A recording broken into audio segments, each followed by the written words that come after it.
All right, ladies and gentlemen, it is Tuesday. Welcome to another edition post Labor Day holiday for us in North America of the MSP Initiative. Today, we're continuing to follow up with our Channel Strong tour. Bring back our good buddy Ken Patterson and also Eric Pinto from Socsoter. How you doing, gentlemen? Doing great. How are you, George? Fabulous. It was good to get a long weekend in. I feel like I'm still kind of catching up from the tour. Yeah, to be honest. But it's nice to have like 3 days to like unplug and kind of catch up on TV shows and Netflix and some videos and movies. You know, it's all good. Speaking of, I hear you went to the movies, to an actual theater. I absolutely did. I absolutely tell did. us about the experience. Oh, look, he's reversing roles here. He's putting it on you. Well, nice question, Pinto. I mean, listen, I put it all out there for the world, but yeah, I went to the movie theater. Like I have like a movie theater literally down the street from me. I could walk there. I don't, but I can. And I went in. They had to go buy your ticket at the concession stand. Like nobody was up front. There's probably like 2 people running the whole building, and yeah, I mean, I was the only one in the whole theater. So I had like a whole private viewing thing kind of going on. I saw Tenet. Special. Yeah, I saw Tenet, which was kind of cool. Yeah, I really was looking forward to that. I didn't even know that the movie, like, it was on, right? Like, you thought it was off, and then all of a sudden, like, I went to the movie thing, and I was like, oh, there's dates and time. So, yeah, went, saw, came back, and, like, literally I felt like I was what was that Will Smith movie where like it was just him? I Am Legend. Oh yeah, Legend. I Am Legend. Kind of felt like I Am Legend a little bit because there's like nobody there. Well, you also took some advice from the bus tour and went and watched Stripes. Mute. Yeah. So I was flipping through. I saw Stripes on the guide. I was like, oh, I haven't seen this thing. Let's do it. And I was sending you, messages about it through the whole time. And let me tell you, I had no idea. It was like almost the entire cast of Ghostbusters. And man, it was good. Yeah, that's a classic. I tell you, it's a classic. I wouldn't steer you wrong. Classic movie. That's the fact, Jack. It was definitely interesting, and the motif was for sure a different time period. But hey, I mean, I was rocking the afro for a bit, so it's all good. So how's everyone doing on your ends, right? You're in the same boat I'm in, right? You're still catching up from this 3-week extravaganza? Yeah. A lot of catch up. Absolutely. Trying to get back on track. But it was good. It was good to get out, right? Yeah, it's definitely a different vibe being home and being on the bus, right? You know, 100%. it's you get home, you get back into, all right, should I go here? Should I go there? You know, yeah, I'm gonna do it. We got to do it responsibly, that whole thing. And then on the bus, it's like we have no choice. We're going there. We're driving around. We're gonna be out there. And then I think one of the biggest takeaways was how we can do it safely. We can be out. We can do things. We can get out in the real world and see each other. Just got to do it responsibly and we'll be fine. And we saw that the country was definitely open. There's no question about that. Some places more than others, but I definitely feel that. And, you watch and then I come home and I'm watching the news again and I'm like, come on, we can get past this. We can be smarter than this. We can do this responsibly and not live in complete fear. Yeah, the news definitely is all channels, right? I'm not picking on any particular one, right? I mean, they're definitely vibing a certain way, and there's no way to not see the fact that it's not reality, based on what we just saw. I was actually talking to a few people around the country. I was actually talking to an MSP from Michigan, just 5 minutes for this call. And he was like, hey, I was following the tour online. I was watching all the LinkedIn stuff and following your kind of in and out of cities. He's like, looked like it was fun. Looked like it was open. I'm like, it absolutely was. He's like, when can you come to my town? I was like, Michigan, is it open? I don't know. Hopefully. But no, it was definitely different. I mean, some of the stuff that's echoed since the tours ended, right, has been a lot of collaboration between MSPs, right? More than usual, right? Patterson always makes fun of me because I say castle mentality all the time. It's still out there, by the way. Don't think that that's it absolutely is. You're right. But Eric, I mean, you were on this, for a while. You talked to MSPs, from city to city. I mean, I got a vibe from a lot of the guys that some people were further ahead than others in things like Azure or cloud or just, DevOps type stuff, right? And now all of a sudden I'm hearing a lot of, hey, can you help me with X? Before I didn't hear that a lot. What's your opinion on that? Well, yeah, I think you're spot on. That what we saw, and consistently, I was actually editing some of the footage and videos. Consistently, the partners that fared best in this were the ones that were ready, right? That they had already deployed, not only deployed for themselves or put a toe in the water, but really sort of understood the landscape. They understood the solutions that were available to them, and they were able to act very quickly in deploying them, versus others that maybe weren't in the strongest position, and we're trying to not only learn new technologies but also get them in the hands of their customer. And I think that learning a technology as it's being deployed is a pretty scary thought. Yeah, George, I'd like to just to add to that real quick. And Eric's, you're spot on. But one thing that we keep saying that I think is getting miscommunicated by our partners or by people out there: what do you mean you were ready? Who's ready for a pandemic? And it's like, that's not what we're saying. What we're saying is they were already moving to the cloud. They were already doing work from home. They were already securing identities to what Eric's whole, security play is. So, don't get that confused. We're not saying that they were ready for a pandemic. No one's ready for these shifts, let's just call them, in the industry.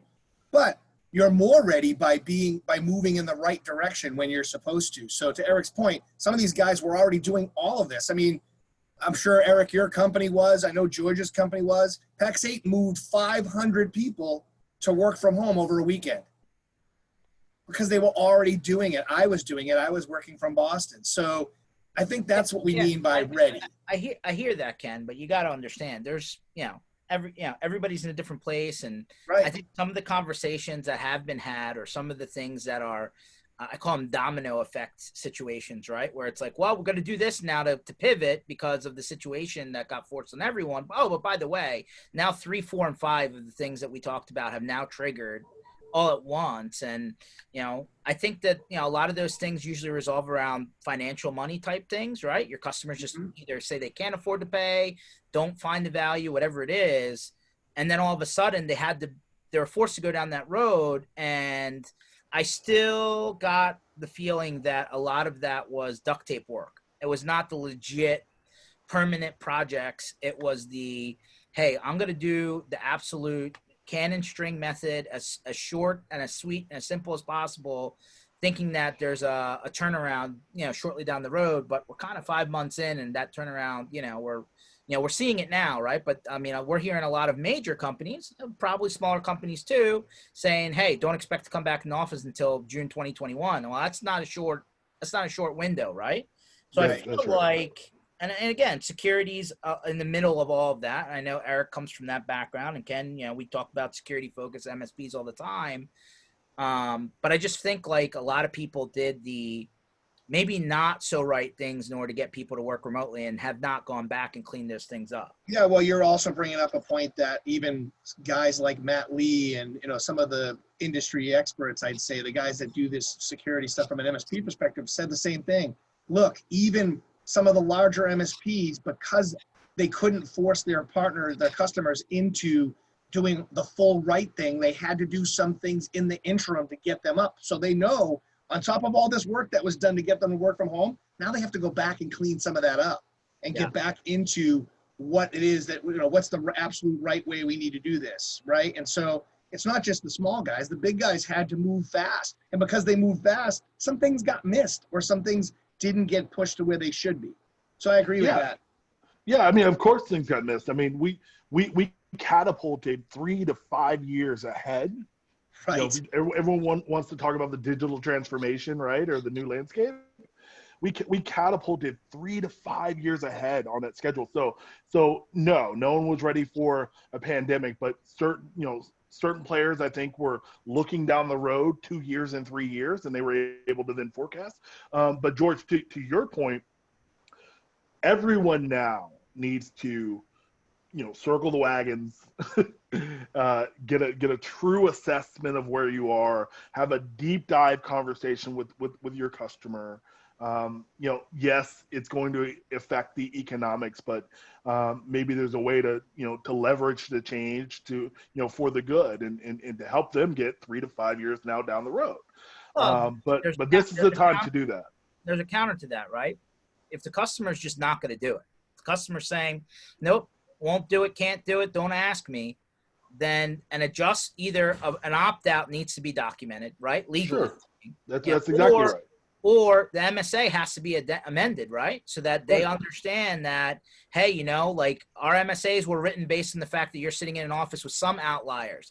Now, if that's reversed and the MSA doesn't really counter the home equipment, shared computers with the kids, all that kind of stuff, like residential Verizon Fios router, whatever, their MSAs need to be amended to do that, or else guess what? If and when, and I guess the security people say when, the MSP is going to get sued, right? I mean, that's really what's going to happen. Well, you skipped an option. Yeah, that's what we're saying. The other option is also to not do business with those types of customers, right? I mean, I know it's easy to say, but you can't put yourself in that kind of position. You have to get to a point where you're doing business with the people who value what you do. Sure. There's no question about that. And there's, but the concept of what's a good customer and a bad customer hasn't necessarily changed.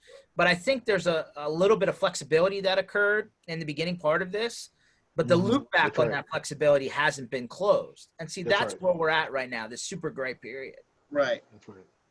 Hey, and just to bring it back to the tour bus, since Eric did such a great job of reversing on you on the first question right out of the gate, let's reverse this back on Eric, because I think we're sliding past some of the stuff that we had to get Taylor and some of the other folks on here with questions about the bus. So, Eric. I skipped right past questions on the bus. I know. Luke did a question to George. I have 2 questions set up for you in Pack 8, and we'll go right past questions. See how he is? I got him. But seriously, softball questions, nothing crazy. Sure. What did you learn on the bus that you didn't think about before we did this bus tour? What was the one big learn, something that you didn't think about until we got on this bus and did what we did? I did not think about how interesting it was going to be sharing the airspace with as many as 8 people at the same time. I think that, to be honest, the conversations and the range of the conversations that occurred on the bus were incredible. Enjoyed the time tremendously and would happily do it again. Nice. Was there any particular city that you enjoyed that you had not gone to recently, or it wasn't at maybe a new place that you hadn't discovered before? I think I got to go with maybe some consensus here on that Iowa truck stop, man. That's an interesting place. I don't know if it's the favorite place, but it wasn't a favorite, but we go. I mean, come on, guys. We've been in this channel for a long time.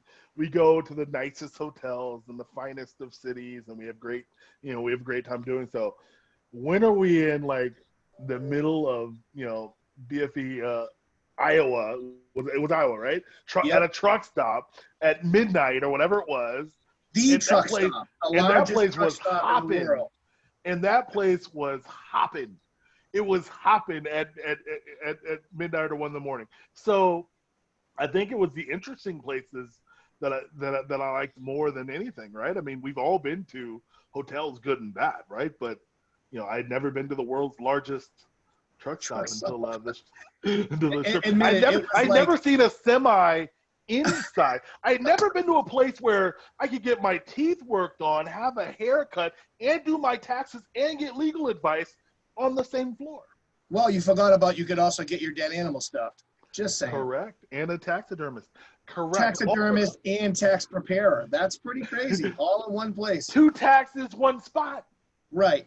I just, yeah. And also it was like the people watching was at a higher level than Walmart. It was like Walmart times 10,000. It was. The amount of people watching that you could do in a place like that was pretty crazy. But like you said, Eric, 12 o'clock, 1 o'clock, and the place was packed and hopping. And it's like, I want to people watch, but I think we should get out of here. We should get the hell out of here for sure. We got what we needed and got out of there. Let's not forget there was a major storm in that state. That was one of the few truck stops that was still open. Yeah. I mean, it was centrally located, right? I mean, there was a lot of factors. There were. You're right about that. There were 2 of the other larger truck stops on each side closed because remember we had to wait a really long time to get gas while it was going through there. Power was out, internet was out in a lot of the state, right? Like we were in like the right spot at the right time.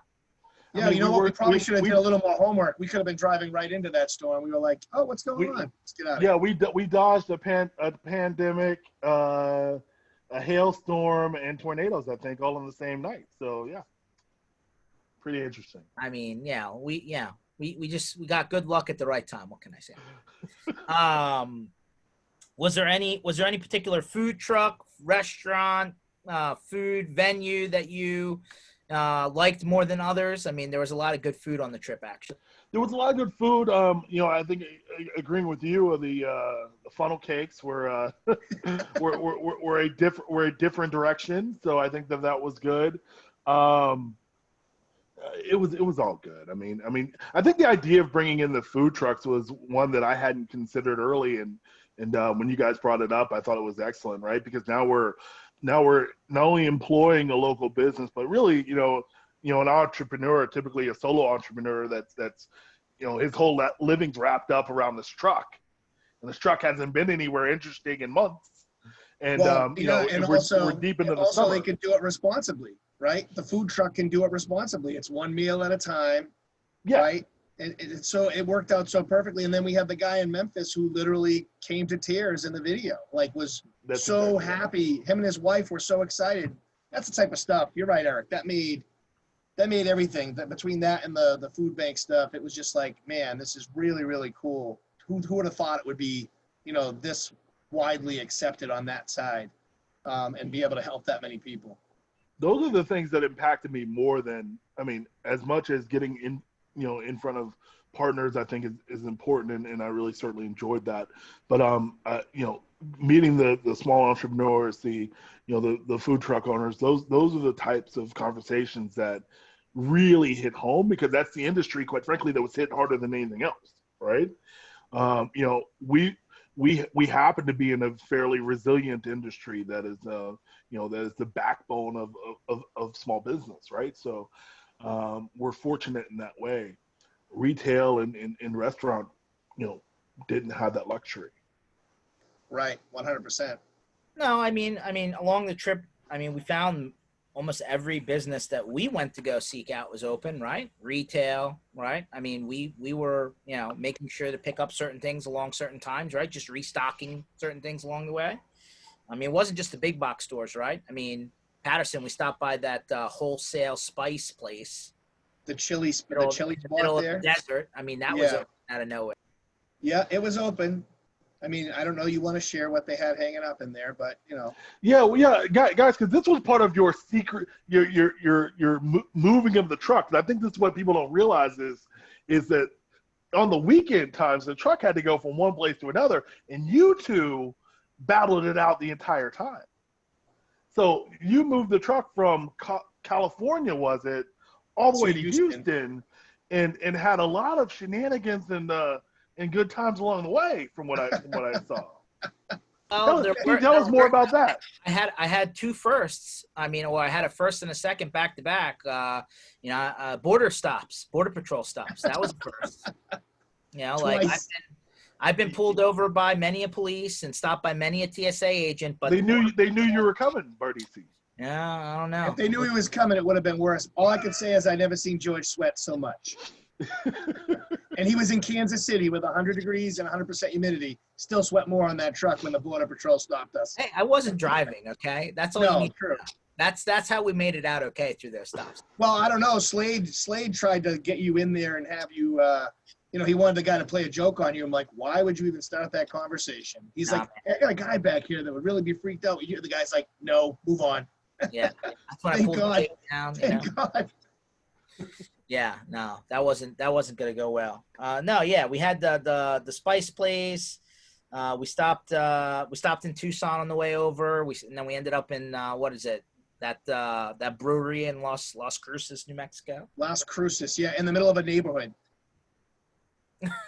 Yeah, it was. We drive, Eric, I'm not kidding. Like, we pulled up and it was like, not a great neighborhood either, but it was all pitch black. And we're pulling up with this bus making all this noise. And I'm like, we're going to wake people up. Where is this place? And we look across the street and there's this little teeny bar. And that's where the food was. And that's where, he wanted to go in and get some growlers. And that was the trip where Slade made record time to get to this spot. I swore he had a waitress waiting for him or something, but he didn't. We just got there. And the cool thing was we had all our stuff to go. And we walk in. The guy goes, you want me to set you up a table? We're like, sure. Goes outside, puts a table outside on the patio, puts the stuff out, and we end up staying there. But the whole neighborhood was black, like completely dark. You couldn't see anything. And there's this one little light on, and it's this place. It just was in the middle of nowhere. The desert, these small little, like, single houses, one story only. And they were open. Yeah, to your question, Brent. No, it was George, not Jorge. Trust me. Jorge. Old fashioned. Yeah, be like George the G. Well, Eric, tell us about your home quarantine setup. I hear that it was very sophisticated. I hear your wife stocked up the entire joint like it was like a shelter doomsday edition. Please share with us. Shelter. Yeah. I think that anyone that would embark in this and looking at sort of where the national climate was at would look at their family and say, hey, what are the best ways I can protect the family as I'm protecting myself, right? So coming home each weekend, I wanted to make sure that we were safe, right? So we did a bit of quarantining in the house, and certainly took a test when I was home for good after 3 weeks, and everything's all good. Yeah, no, that's good. I heard you got like the air mattress and I did my office. Did you have the barbecue smoker outside? I mean, what else? Right. So let's consider the areas that I was allowed into. I was allowed into my office. I was allowed to the grill, which seemed weird. I could cook as much food as I wanted to outdoors, and was encouraged to do so. There was a Keurig machine brought into my office. There's now a refrigerator and full setup in here. I don't think these are all bad things. I think I'm going to keep them. Okay, sounds good. For anyone that's interested, we selected a at-home test kit called Pixel by LabCorp. LabCorp, one of the major retail testing places. Like I'm sure if you've gotten, at least on the East Coast, if you go to your doctor and they say, oh, go take this blood test, it's LabCorp, but at least in my neck of the woods. But we did Pixel by LabCorp. They literally ship you a box overnight. You put it in your nose, not all the way up, by the way, like just at the tip. And you put it back, you register your tube, you put it back in, you overnight it with the, FedEx, and then next day you get your results. So it's pretty quick, actually. I would say if anyone's waiting in those lines, you're doing it wrong. Yeah, you're doing it wrong because these guys have got it figured out. It is either covered by your insurance or it's covered by Uncle Sam, and it was a very fast process. I did. Let's not forget too, the inline ones have had a serious record of emailing people saying they're positive when they didn't even stay in line and finish to get their test. And there's been a lot of really weird false positives with those types of testing. So I definitely that's something I learned during this process. That was a very consistent. That was for sure consistent message. A lot of people have gone to the county run ones that were the drive up ones, and it just all of them got letter. Like you would thought you were just regurgitating the same story, but it turns out these people actually went and stayed in line. No, so the false positives, false negatives, highly rampant on those sides. But yeah, this Pixel group was great. So I would highly recommend anyone. I did take 2 of them. They were great.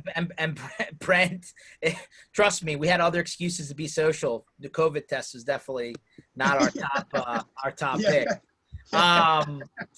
Yeah, no, I mean, so the good part is everybody tested negative coming on before they came on. Everybody tested negative after they came on. So like it actually worked out very well.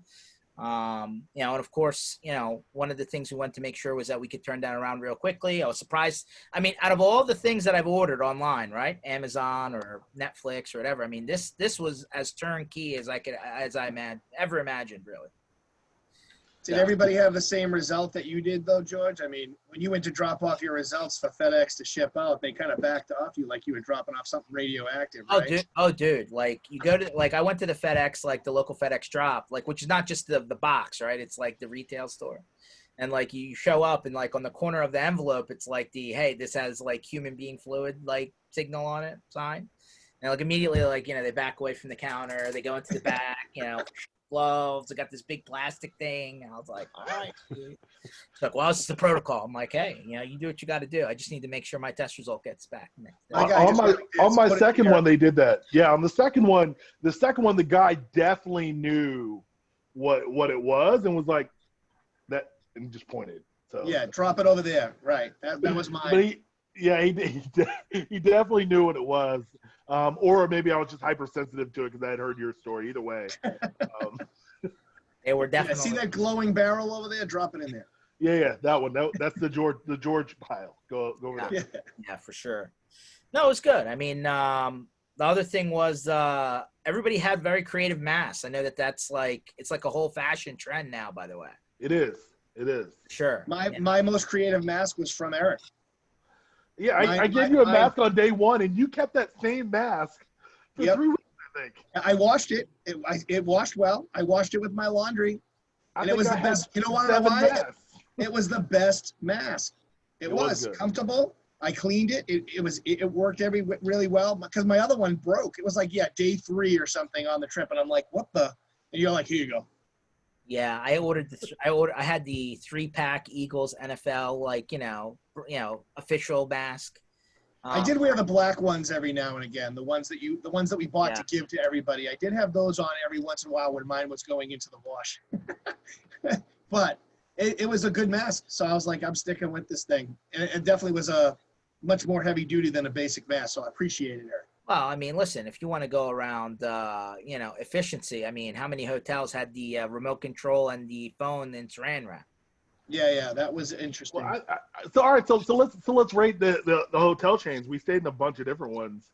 Who do you think had it down? Who do you think had it best? I think Hilton was the best. I think they have the sticker on the door. They had the sticker on the remote. They had things that made sure if someone touched it, you knew they touched it. Were they all perfect? No, but that's the case in any time we travel, right? I think they definitely worked harder to clean things up. Did we run across some of the hotels that we were afraid of in the past? Sure, we did. We had a couple of those.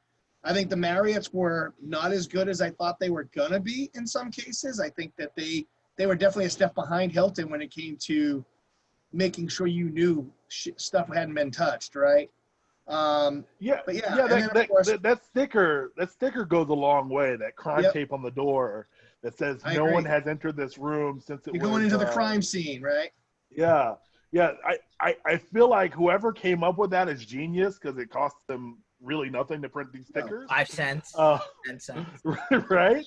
But the my thoughts when I walked to the door was like, oh, it's unmarred. No one's been in there. That was a peace of mind that I didn't get from the other brands. Yeah, some of the rotations they were doing were pretty amazing too, because once the tape is broken, they say that after you have exited, that room can't be, nothing can happen in that room for like a week or something. So that room becomes off limits. They scrub it, they do their thing, and then they say how long it's been protected for, put the tape on it, and they rotate through the hotel. Now, we saw some hotels that may have been breaking a little bit of rules with the occupancy, right? We've seen that. We saw that. Yeah. And then we saw like really, really big places like the Hilton in Orlando where they were at 6% capacity and they literally shut down floors and then had only floors that were open and they were at literally 6% occupancy. And It was really sad. I mean, think about it. You wouldn't think a big place like that would be happy to see us, but the guy was like, the owner is literally paying us out of his pocket to keep this thing alive, and so are the other hotels in the area because they're they're in their own community, and they all talk to each other. And he said it's just brutal around here because obviously what's happening is stopped the tourism to an extent, right? It used to be much larger. And it was kind of sad to see that, right? You know, you're in this hotel, you see R2-D2 in the lobby, Star Wars characters in the elevator. You know, you're like, oh, this is great. And they can't do any of it. They had to cancel all their parties, everything that they were doing out back. We walk out back, the pool has towels all over the place because they don't have the staff to clean it up quick enough. That's true. It was pretty, that was pretty disheartening when you see that. Well, I mean, listen, you know, every place is handling things differently, right? Right. I mean, the fact that they still had staff was good. Right. Because Right. otherwise, these places would be shut down. We did notice that some of the major brands that had multiple properties back to back to back, right? Like we saw a couple of the Marriotts that had like 3 properties. It was like, you know, what was it? Marriott Courtyard, and then they had, like, other They brands. close one and then have you go to the other one. Yeah, they weren't. Yeah. So yeah, Eric, they had 3 hotels. One of the ones we went to had a sign on the window. Please go here. We're like, but we booked here. And they were just combining them and trying to say, listen, we're not going to have all 3 of these open during this time. Yeah, That makes total sense. If it's the same ownership, that makes total sense, right? I mean, if you got the Fairfield and the Courtyard and the whatever, why not combine them all? And then, right, then you're not light paying the one electricity. place. Right, you're not paying the electricity for 3 buildings. You're not, you don't have all of that going on. But I'll tell you what, as a consumer, it was a little weird, right, George? You pull up to a place and it's closed. I mean, it's completely dark. The good part was that all these places were back to back, right? So it's not like you had to go real far. But yeah, it was like, are they gonna have my reservation? I don't know. A little harder with a tour bus, though, too. It doesn't matter how back to back they are. Driving into a place with a tour bus. Not with Slade, though. Slade can get into any parking lot at any time. That man's driving skills were impressive. Yep, I agree. I thought Patterson was going to drive the bus. Not going to happen. Right. So guys, what would you say was the? I again watched a bunch of the footage, a lot of the interviews that you and that Ken and George were doing. What are some of the takeaways from the conversations you were having from the MSPs? That they're busy. I mean, that was one of the biggest things. And I don't think it was a surprise because we've talked about this. You know, we have the calls, Eric, every Tuesday, Thursday, so we get that. They're all saying the same thing, that they're just super busy. I mean, let's face it, we had people that were trying to get out there and couldn't at the last minute because they were so busy, they couldn't even get out for the 2 hours that they were trying to get out there and say hi. So in some places, it wasn't even the fact that we didn't have those folks out there because we all know we tried to keep it at a certain level and we were very smart about how we invited. But the people that were coming last minute couldn't do it because they were so busy. And I think that's a good sign. Same with the calls, right? We don't see the same number of people jumping on these calls because they're sending notes saying, hey, I'm onboarding a large account right now. Those are all great signs. And then I would say the second thing was how happy they were to see a face, like a different face, people they haven't seen. Like, you know, Brett drove all the way from Louisiana to Houston to say hello, right? We had Chris Leffingwell drive all the way from Oklahoma City all the way down to Fort Worth to say hello. And they were just, hey, we just wanted to see folks. We wanted to see people and have an open conversation and just things that you don't get to see on the Zoom call that you do see in person. So from that standpoint, those were the top 2, I thought, across the board. And George, I'm sure there's many more. There were so many things that came out of this. You know, what were your takeaways from your interviews? Listen, everybody was in a slightly different place, but everybody had the same mindset. I mean, which was, hey, things are moving in the right direction. I thought that was important as a, collective thought. I thought everybody really felt like none of their employees were in a danger zone, right? And at that point, I think we were past most of the PPP periods, right? So that money had already been allocated. Yep. I feel like people felt like their existing customers mostly were good, right? They were still there. They were going. There was some project work that was definitely happening. And there was some people who felt the project work was light. some people, had really tripled down, not even doubled down on marketing early on, Right. and when this thing first hit, and as a result, all of those opportunities that were cultivated over February, March, and April finally started to stack up. So those guys were super busy, and I feel like there were varying ranges of how well people were doing on the remote tip, meaning like, yeah, everybody can work from home. It's been happening forever. I mean, my people have been working from home since 2004, 2005. It's like status Right. quo. But there's no question that some people are struggling with the team chemistry, if you would. You want to call it the team locker room feel, whatever you want to call that. It wasn't just them and their customers. It was their own teams. And I felt like there was a lot of thought on, hey, maybe I should bring get my team together, off hours or on a weekend, or, Yep. and try and bring that kind of outdoor picnic type setup to their own organization. So there's no question that was definitely like, there's a little bit of a mental breakdown that's happening. Oh yeah. Yeah. I would Yeah. piggyback on your marketing piece too, just to say that tripling down on the marketing not only helped with their existing prospects, but as we were coming out of this, there were so many businesses that were frustrated by the IT departments that weren't doing the job. They either buried their head in the sand or they just did it wrong. And these C-level people were now out hunting. And we had partners that saw their RFPs jump exponentially because of this, because they were getting calls on these, and these RFPs are going out in a much larger state, and they were landing them because during this, they were doing all the right things, saying all the right things about education. And these other guys just weren't handling the job. So that marketing piece handled so many levels, not just the existing prospects and projects, but getting new business as well. It wasn't even, and like for the people who went down that way and really, turned the machine on, it wasn't even a hard pitch, right? It was definitely more of educational angling for sure. But like, they didn't say, hey, haven't heard from your IT guy? You should call me instead. Like that, Right. I saw it, but that wasn't the majority of what was out there. The majority of what was out there was, hey, here's a way that people have been able to succeed with this, or in this vertical, or with this software, or with this line of business app. And they kind of got super specific in some of these areas they were targeting. Right. And then it really just picked up. I mean, I saw a lot of online ad spend, but I saw a ton of videos and blogs. Yep. Eric, what did you see on your side? I know security is a big topic. Did you see a lot of your partners lean first with security during marketing and sales time, or was that part of the conversation?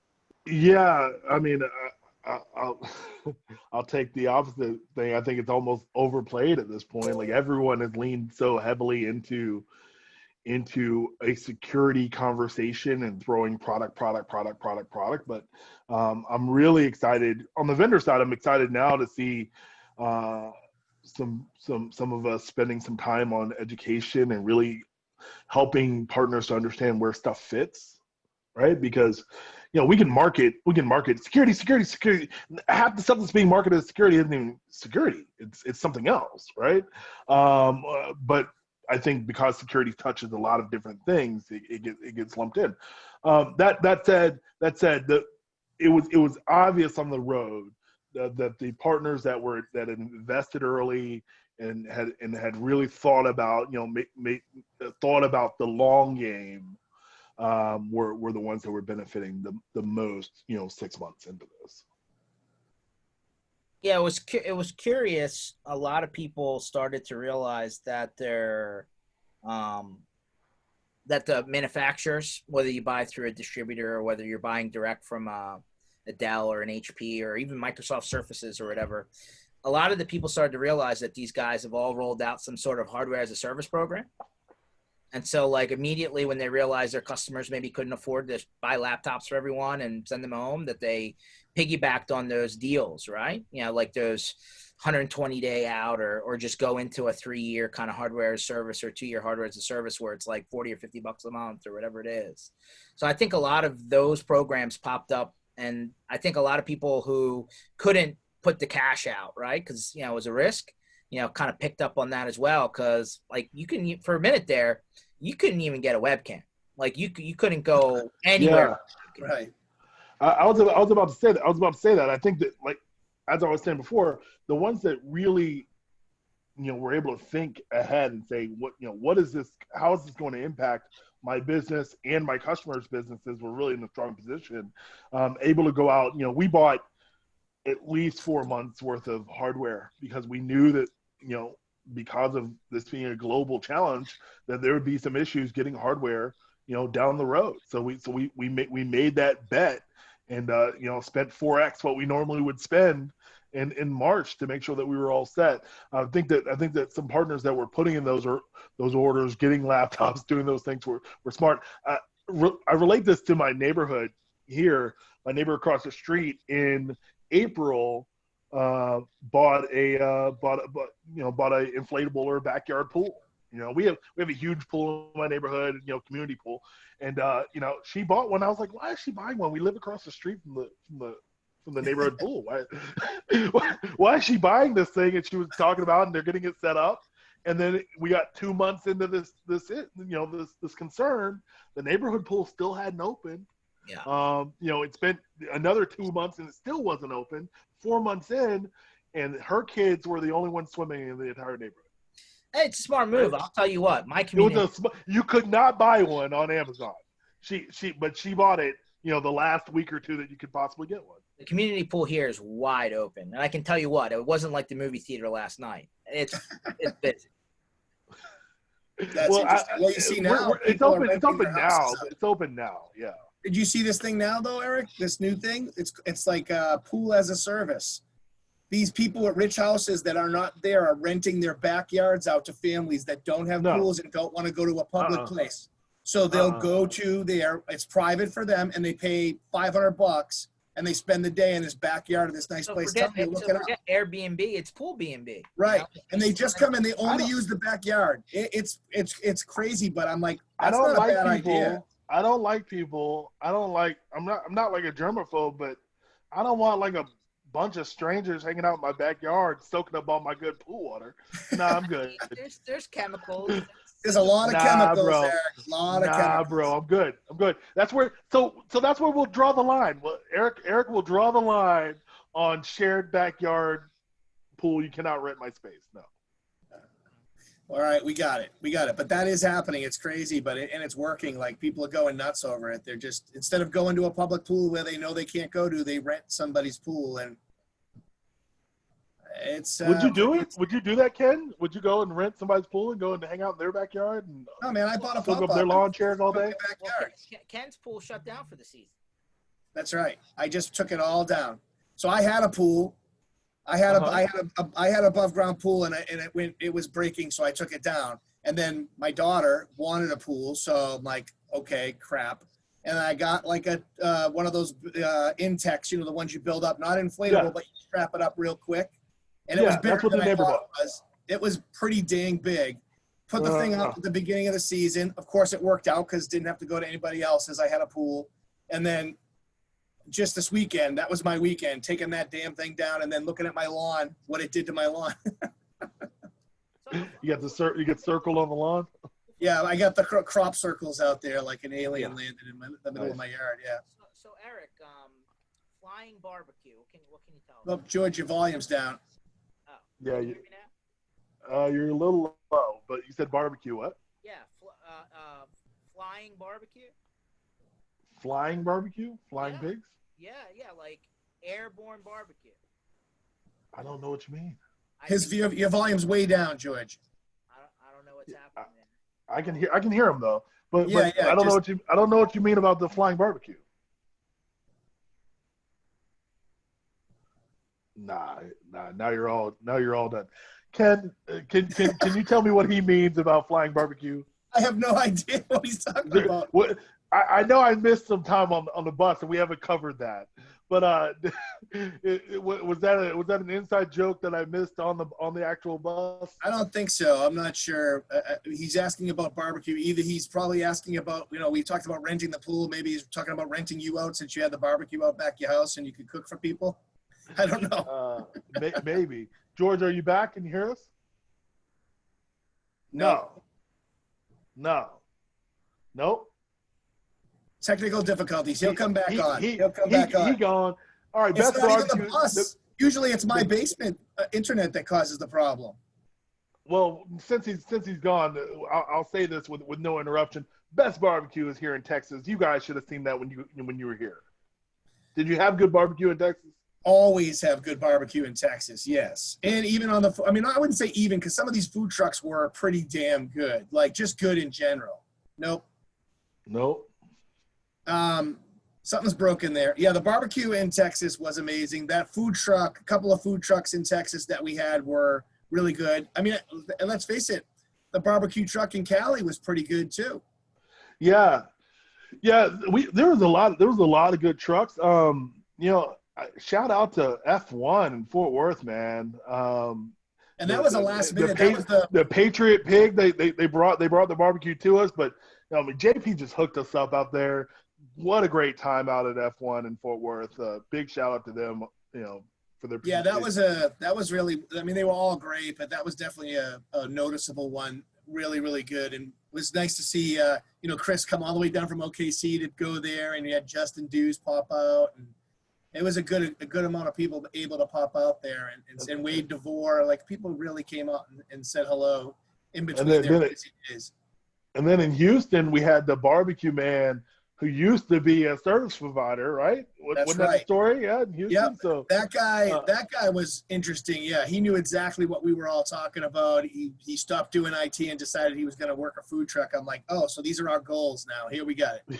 We got it. Hey man, I would retire. I would retire to a barbecue food truck and do that for the rest of yeah, and I'd weigh 600 pounds. That would be my problem. Barbecue's all protein, man. No carbs, all protein. You're good, sugar, man. You're good. Lots of sugar on that barbecue sauce. I would definitely be. Texas barbecue is all SPG, man. Salt, pepper, garlic. That's how we do it.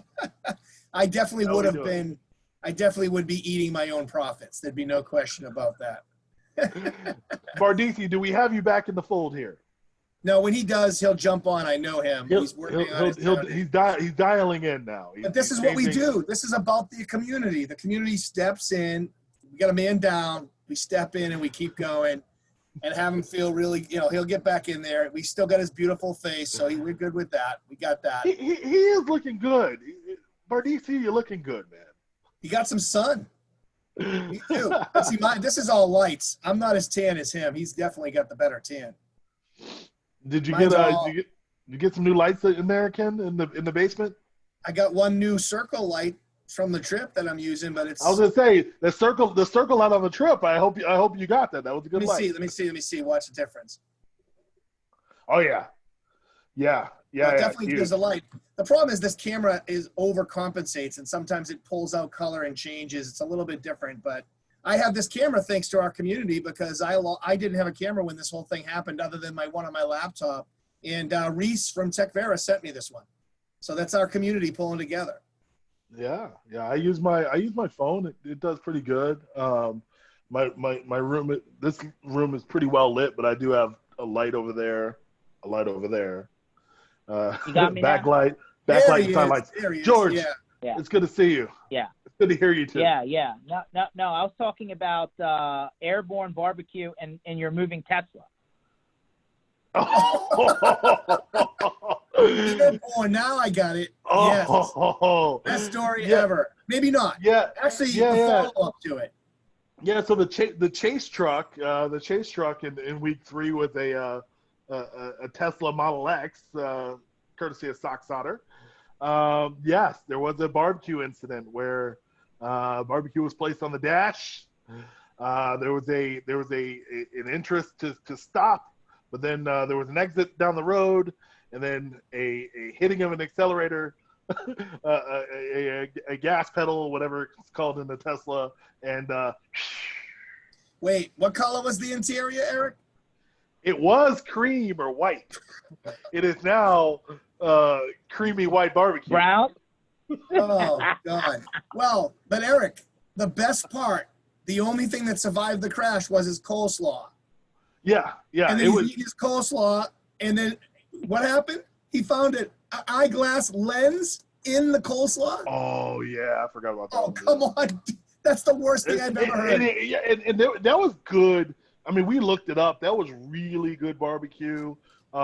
We kind of went out of the way to get it, and everything was perfect until he put it up on the dash. And then Yeah, but how does an eyeglass lens get into... I didn't eat the coleslaw, man. I didn't eat the coleslaw. Did they charge extra for that? Did they charge? I didn't eat the coleslaw. Maybe. I mean, is there somebody at the restaurant walking around going, "Where's my lens?"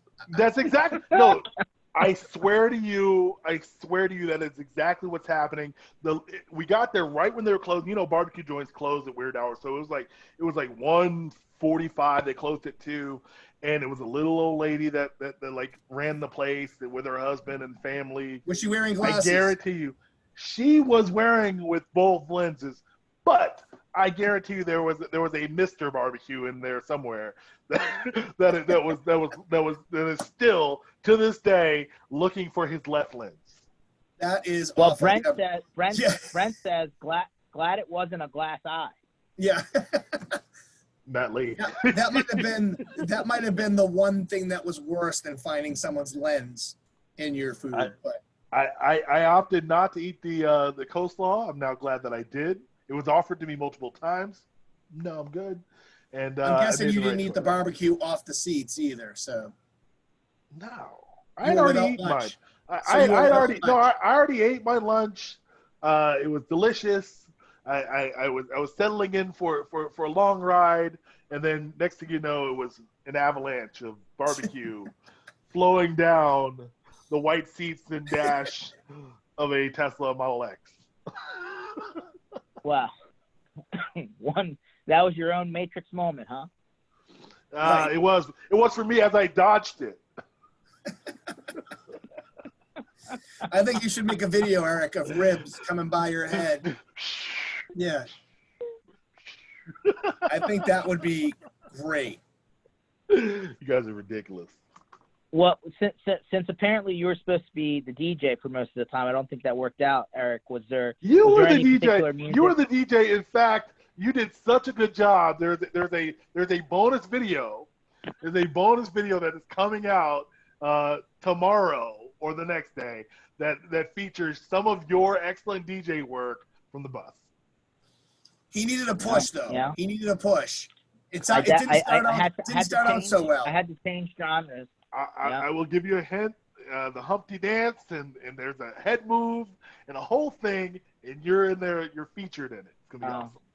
Okay. Humpty Dance was my playlist, by the way. That was my playlist. That's true. Are you sure? That was my playlist. And then that pushed George to change his playlist up.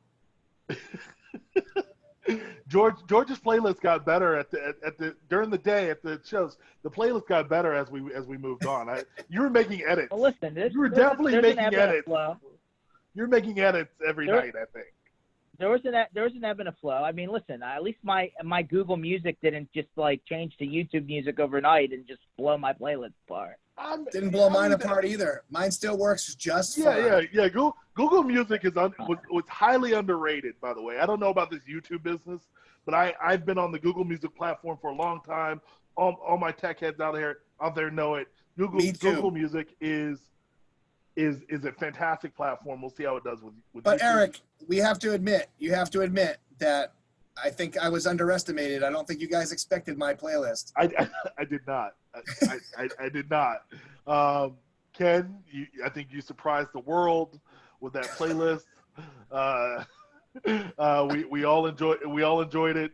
George went home and revamped his entire playlist strategy from Taylor Swift or whatever, or the Backstreet Boys or NSYNC or whatever it is that you had on there first. Whoa. What do you mean go home? Afterwards, I had to drive him back to Boston. There was no home.